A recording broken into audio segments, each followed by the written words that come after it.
Сайн байна уу? Танд ерөнхий уншилтын тайлан хэрхэн гаргах талаар танилцуулгыг хүргэж байна. Та тайлан тушаацснээс үүрэгтэй нь буруу буюу ерөнхий уншилтын тайлан хэсгийг сонгосноор тухайн тайлан маань нэгдэнэ. Энэхүү тайлан танд асуумж хэлбэрээр харагдах бөгөөд та тайлангийн үзүүлэлт тус бүрийг өөрийн ерөнхий уншилтын тайландаа тусгасан хэсэг талаар тийм үгүй гэж хариулна. Хэрвээ та аль нэг үзүүлэлтийг тухайн тайландаа тусгаагүй тохиолдолд үгүй гэж хариулж байгаа бол тайлбар хэсэгт шалтгаанаа оруулна. Мөн түнчлэн хэрвээ та тийм гэж хариулсан ч нэмэлтээр тайлбар хэрэгтэй гэж үзвэл мөн тайлбар хэсэгт оруулж өгнө.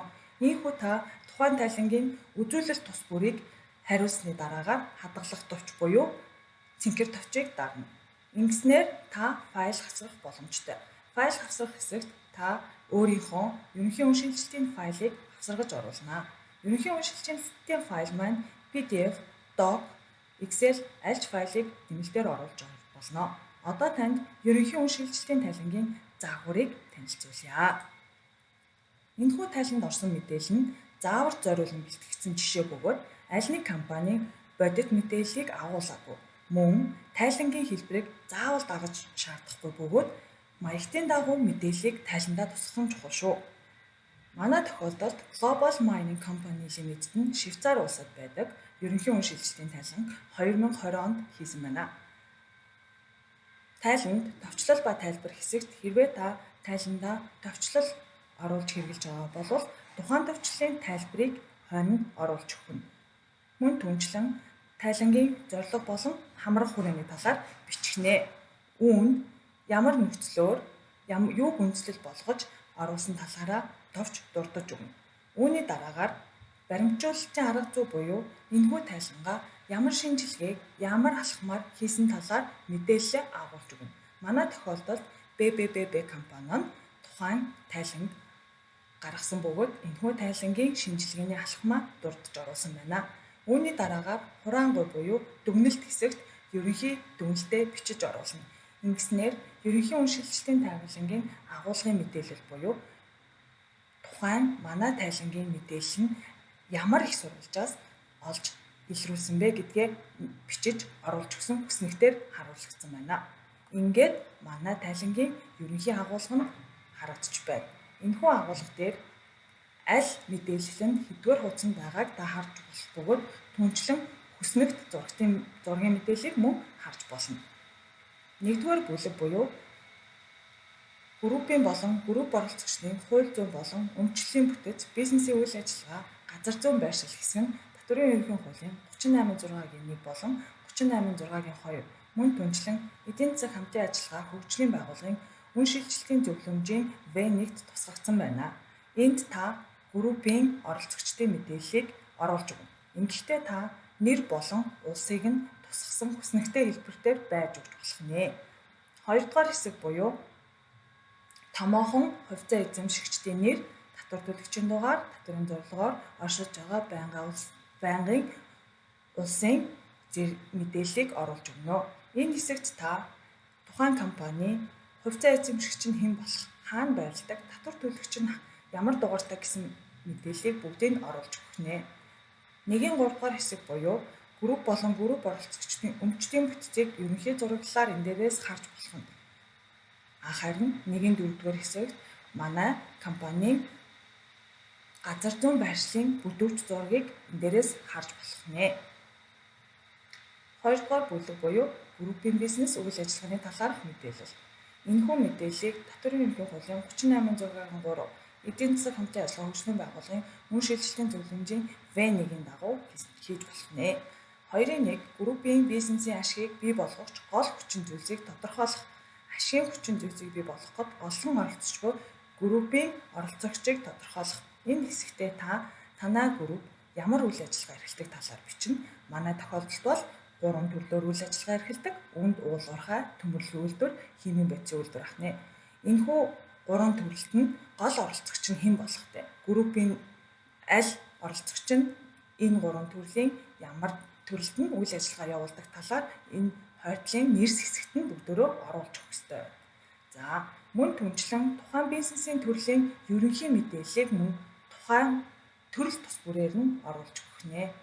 2-ын 2-т группийн хамгийн гол 5 бүтээгдэхүүн үйлчилгээний нийлүүлэлтийн сүлжээг харуулах бөгөөд энэхүү мэдээлэлдээ манай тохиолдолд бол алт мөнгө цайр баяжмал төмрийн хөдөр байгаа бол мөн түнчлэн зис химийн бодис нүүрс бусад мэдээлэл мөн давхар оруулж нийт мэдээлэлээ харуулсан байна. Мөн түнчлэн группийн хэмжээнд мөрдөгдөж буй ерөнхий зураглалыг үүн дээрээс оруулж өгчээ. Мөн хүснэгт 2-3, 2-4, 2-5 тухайн төрлийн хангамжийн сүлжээгээр харуулж өгсөн байна. Хэн, хаана, ямар зүйлийг хийдэг талаар. За 2-3-т бол группийн оролцогчдын хооронд хийгдсэн судалгаа хөгжүүлэлтийн үйлчилгээний зардлаас бусад үйлчилгээний гол зохицуулалтын чагсаалт товч тодорхойлтыг оруулж өгнө. Манай тохиолдолд толгой компани нь Сингапурт байрлах компанида удирдлагын үйлчилгээний гэрээ хийсэн бөгөөд энэхүү гэрээгээрээ ямар зохицуулалтыг оруулсан бэ гэдгээ чагсааж өгчээ. Иймээс та өөрөө бусад гэрээ, онцлог гэрээнүүдээ энд мөн доошоо чагсааж өгөх юм байна. 2-4-р хэсэг буюу дээрх үйлчилгээг үзүүлж байгаа компани нь хэр чадамжтай хэсэг талаараа мэдээллийг агуулж өгнө. Тэгэхээр тухайн компани маань ямар чадамжтай, хэдэн хүн ажилладаг те тухайн гол ажилчдын ямар мэдээллийг агуулж байгаа. Тэгээ мөн тайлбар хэсэгт юу хийдэг талаар мэдээллийг өгөн болон хүснэгт хэлбэрээр харуулж өгөх юм. За 2-5 дугаар хэсэгт бол үйлчилгээний зардлыг хуваарлах болон групп доторх үйлчилгээнд ногдуулах үнийг тодорхойлох үн шийдвэрлэлийн бодлогыг оруулж өгнө. Энд групп дотор маань хэн ямар үйлчилгээ үзүүлж байгаа. Үйлчилгээний тодорхойлолт нь юу юм?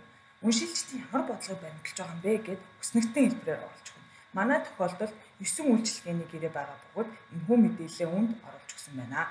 2-6 буюу группийн гол бүтээгдэхүүн, үйлчилгээний зах зээл, газар зүйн байршил, зах зээлийн онцлогийг харуулж. Манай тохиолдолд манай гол зах зээл маань Америкийн нэгдсэн улсад, Сингапурт, Мексикт, Англи, Хятад байгаа болвол Австрали, Жил, Нидерланд, Энэтхэг, Тайланд бусад улсуудад бид нэр мөн бүтээгдэхүүн үйлчилгээний зах зээлтэй гэж харуулжээ. За мөн түнчлэн энэ хэсэгтээ Америкийн нэгдсэн улс буюу манай хамгийн том борлуулалттай газрыг ямар зах зээлтэй юм, юугаараа онцлог юм бэ гэд мэдээллийг эхний 5 бүтээгдэхүүн борлуулж байгаа зах зээлийн талаар мэдээллийг энд бичиж өгөх юм байна. 2-7 дугаар хэсэг буюу группийн ажил үүргийн шинжилгээний матрицыг группийн хэмжээнд үйл ажиллагааны чиглэл тус бүрээ болон үйлчилгээ үзүүлэгч манай тохиолдолд Монголын компанийг мөн хамааруулж бичжээ. Энэ тохиолдолд эдгээр төрлүүд нь ямар чиг үүрэгтэй болон ямар хариуцлага үүрдгийг бүгдөө энэ дээрээс энэхүү матрицаас харж болохоор байна. 2-8 дугаар хэсэг буюу хэрвээ бизнесийн бүтцийн ямар нэгэн өөрчлөлт орсон бол тухайн мэдээллийг авсаргана. Манай тохиолдолд 2015 оны 6 сарын 30-нд групп маань 40% 3 дахь житгээд зарлуулсан бөгөөд 2017 оны 10 сарын 30-нд бүгд найрамдах Хятад улсад байрлалтай компанийнхаа эзэмшлийг 5%-ийг өөр дээрээ аван нийт 100%-ийн бүрэн эзэмшдэг компани болсон талаар мэдээлэл энд оруулж өгчээ. Иймээс та ямар нэгэн өөрчлөлт орсон болвол өөрчлөлт хийсэн огноо мөн тайлбараа энд ингэж оруулж өгөх нэ. Ингээд 3 дугаар бүлэг буюу групп болон группийн оролцогчдын чухал бит бус хөрөнгө ба тэдгээрийн үншилжлийн бодлогын талаар 3 дугаар хэсэгт тайлбарлана. Манай тохиолдолд бит бус хөрөнгийн чагсаалтанд уул уурхайн салбарт ашиглалтын болон хайгуулын лицензтэй. Мөн түнчлэн төмөрлөгт өөр ямар бит бус байгаа. Тэрийг бичиж өгөх нь химийн салбарт өөр ямар бит бус хөрөнгөтэй түүрийг бичиж өгөх нь магадгүй трейдмарктай байж болно те. За 3-2 дугаар хэсэг буюу бит бус хөрөнгийн хөгжүүлэлт, эзэмшил, ашиглалтын талаар группийн нэгдсэн стратеги, судалгаа, хөгжүүлэлтийн гол материаллык баазын байршил болон судалгаа хөгжүүлэлтийн менежментийн байршлыг зааж өгсөн. За манай уул уурхайн салбарт бол хаана хөгжүүлэлт нь хийгээд байгаа юм те, хаана удирдлага нь явуулаад байгаа юм. Төмөрлөгийн салбарт мөн яг адилхан. Аль улсад ямар аж ахуй нэгжээ, хаана хөгжүүлэлтийг нэгээд байгаа, хаана удирдлага нь явуулаад байгаа, хэн стратегийн бариад байгаа гэсэн хүснэгтэн хэлбэрээр харуулж өгсөн байна. 3-3-т харилцан хамгаалалт бүхий аж ахуй нэгжүүд хооронд хийгдсэн зардлыг санхүүжүүлэхэд хөв оруулах гэрээ, чухал судалгааны үйлчилгээний хэлэлцээрүүд болон тусгай зөвшөөрлийн гэрээнүүд зэрэг бие бус хөрөнгөтэй холбоотой байгуулагдсан чухал гэрээний чагсаалтыг оруулж өгнө. Манай тохиолдолд бие бус хөрөнгийг тухайн хөрөнгө хөгжүүлэгч нь хариуцдаг бөгөөд энэ нь бусад компаниуд нь оруулсан хувь нэмэр байхгүй гэсэн учраас бид нэр үүнийг энд оруулж өгсөн. Хэрвээ танд ямар нэгэн нэмэлтээр өөр мэдээлэл байгаа бол энэхүү гэрээгээ энд чагсааж бичих нэ. 3-4 группийн судалгаа хөгжүүлэлт болон бие бус хөрөнгөтэй холбоотой үн шилжилтийн бодлогоо бичнэ. За, манай толгой компани нь үйл ажиллагаатай холбоотой судалгаа шинжилгээний ажлыг хийдэг ба энэхүү ажиллагааг хийхдээ яаж өөр ямар нэмэлт мэдээллээр энэ ажиллагаа хийдэг. Өөрсгөл манай групп дотор өөр оролцогч компани байвал тухайн оролцогч компанид энд оролцдог хэсэг талаар мэдээлэл оруулж өгнө. За 3-5-д нь тухайн санхүүгийн жилд харилцан хамаарал бүхий этгээд хооронд хийгдсэн бие бус хөрөнгийн эрхийн гол шилжүүлгийн талаар хийгдсэн харилцан хамаарал бүхий аж ахуйн нэгжүүд улс холбогдох нөхөн төлбөр зэрэг мэдээллийг оруулж өгнө. За манай тохиолдолд бол бие бус хөрөнгийн ямар нэгэн эрхийг шилжүүлээг учраас бид нь шилжүүлээгүй гэж бичсэн. Хэрвээ та ямар нэгэн гүйлгээ хийгээгүй бол гүйлгээ хийгээгүй гэдгээ заавал бичиж оруулна. Тухайн гүйлгээ, тухайн мэдээлэл нь байхгүй, эсвэл хийгдээгүй бол үнийгээ хийгээгүй гэж оруулахгүй болвол манайх үүн дээр тусгаагүй байна, дутуу мэдээлэл оруулсан байна гэж үзэх учраас та заавал хийсэн бол хийснээ бичнэ, хийгээгүй бол хийгээгүй гэдгээ заавал бичиж оруулаарай. Ингээд 4-р бүлэг болох групп ба группийн оролцогчид хооронд хийгдсэн санхүүгийн ажил гүйлгээ түүний үн шилжилтийн бодлого. 4-1 группийн санхүүжилтийн ерөнхий мэдээлэл. Манай тохиолдолд 2 байдлаар зээлдүүлэгч хувааж байгаа бөгөөд эхлээд холбоотой талууд болон 2-дугаарт хараат бус талууд. Холбоотой талууд нь хэн ямар хэмжээний зээлийг ямар хүүгийн нөхцөлтэйгээр хэдэн хүүгийн хувьтай авсан бэ гэдгээ тусгаж өгсөн байна. 2-дугаар бүснэгт нь аль банкнаас буюу харилцан хамаарал бүхий бус этгээдээс хэдэн төгрөгийн зээлийг ямар нөхцөлөөр авсан бэ гэдгээ мөн тусгаж өгсөн байна. За 4-2-т группийн төлөвлөсөн санхүүжилтийн чиг үүргийг гүйцэтгэдэг группийн оролцогч түүний аль улсад үүсгэн байгуулагдсан болон голлох удирдлага байрладаг улсын мэдээлэл гинэ. За энэ хэсэгт манай группийн хувьд болвол GM International компани нь Сингапур улсад байрладаг. Энэхүү компани маань группийн ерөнхий санхүүжилтийг хариуцдаг бөгөөд олон улсын биржид бүртгэлтэй олон улсын үнэлгээний байгууллагаас тогтоосон зээлжих чадварын үнэлгээтэй олон улсын санхүүгийн зах зээл дээрээс санхүүжилт авдаг компани учраас энэхүү мэдээлэл оруулсан. Мөн түүнчлэн өөр ямар компани энд хамаарах. Тэгээд энийг мөн энэ бүснэгтэн дээрээ нэмж оруулж өгөх нэ. За 4-3-т нь харилцан хамаарал этгээд хоорондын санхүүжилтийн зохицуулалттай холбоотой группийн үн шилжилтийн нэгдсэн бодлого. Харилцан хамаарал бүхий этгээд нь тухайн санхүүжилттэй холбоотой ямар үн шилжилтийн бодлого барьдаг үүнийгээ манайх бол хүснэгтэй хэлбээр харуулсан байна. Иймэрхүү та мөн хүснэгтэй хэлбэрээр харуулад үн шилжилтийн бодлогын баримт төвчрөгээ энэхүү тайлантайгаа хамт хавсаргаж ирүүлэх нэ. 5-дугаар бүлэг буюу группийн санхүүгийн болон татварын байр суурь. 5-1-р хэсэгтээ группийн хэмжээний нэгтгэсэн тайлан харуулна. За энэхүү тайлан маань ам доллараар илэрхийлсэн тохиолдолд энэхүү тайлан Монгол төгрөгөөр хөрвүүлж илэрхийлж ингэж хойно нь оруулж өгөх нэ.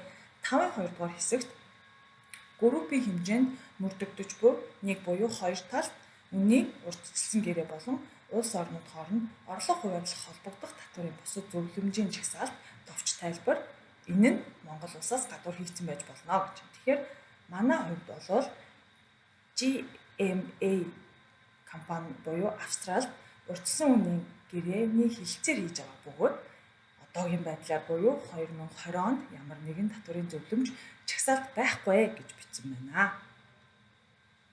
6-дугаар хэсэг буюу татварын ерөнхий хуулийн 38.6.7 засны дагуу сангийн сайдын баталсан үн шилжилтийн тохируулгыг хамгийн тохиромжтой аргыг сонгож хэрэглэх журам заасан шаардлагатай бусад мэдээлэл. Энэхүү хэсэгт магадгүй та дээрх группүүдийн хэмжээнд ямар нэгэн мэдээллийг дутуу оруулсан энэхүү мэдээллийг нэмж орсноор манай тайлан илүү дэлгэрэнгүй илүү ойлгомжтой болно гэж үзсэн бол энд нэмэлтээр мэдээллүүдээ авсаргаж мөн тайлан бичиж хүснэгтээр харуулж оруулж болох юм аа. Ингээд тайлангийн хамгийн сүүлийн хэсэгт буюу номзуу хэсэгт та юу ашиглаж те ямар тайлан ашиглаж эсвэл бол ямар хууль журмын дагуу энэхүү тайлан гаргаж байгаа юм бэ гэж мэдээллийг оруулж өгч болох нэ. Ингээд танд ерөнхий уншилчдын тайлангийн загвар тайланг танилцууллаа. Энэхүү тайлангаа та файл хавсрах хэсэгт байршуулж оруулан хадгалсны дараагаар тайлан илгээх товчийг дарж татварын албанд илгээнэ. Анхаарал хандуулсанд баярлалаа.